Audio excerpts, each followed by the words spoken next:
Atong Ang nagsalita na sa balitang balak niyang isunod ang mga babaeng anak ni Sunshine Cruz.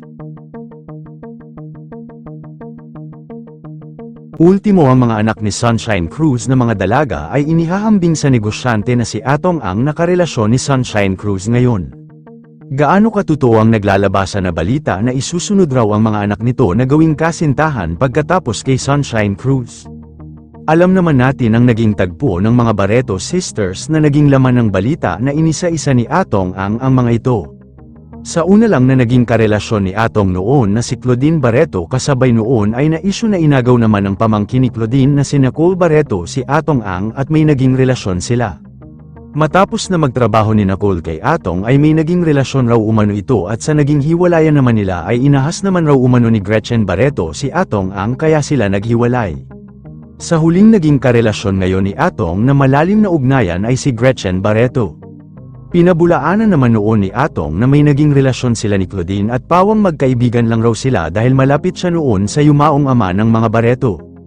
Sa current issue noon ni Atong Ang na may relasyon sila ni Gretchen ay muling pinabulaanan ng negosyante na meron silang naging relasyon at pawang magka-business partner lang sila na magkaasosyo sa mga negosyo kaya sila palaging magkasama.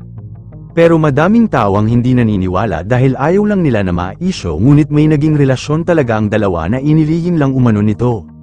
Ngunit ang pagpapakilala nila sa madla ay magka-business partner kaya walang official na pahayag na naging sila talaga. So nangyari na sa mga Barreto sisters ang agawan issue ni Atong Ang ay may panahon pa ba ang negosyante na gawin ito sa mga anak ni Sunshine Cruz? Ayon sa balita ay mariing itinanggi ni Atong Ang na may balak siya sa mga anak ni Sunshine Cruz kaya niya gustong mapalapit kay Sunshine upang mapalapit sa mga bata. Sa edad siguro ni Atong ay wala nang time ito upang gawin pa ang mga ganyang bagay na alam naman natin na focus ito sa kanyang mga negosyo at sa pagpapalago ng pagmamahala nila ni Sunshine Cruz at mapanatili ang tiwala nila sa isa't isa. Kaya sa balitang balak na isunod ni Atong ang mga anak ni Sunshine ay mukhang malabo nang mangyari yan. Yun lamang po, ano ang masasabi mo sa balitang ito, comment mo sa ibaba. Huwag kakalimutan i-like ang video na ito. Maraming salamat po sa panunood.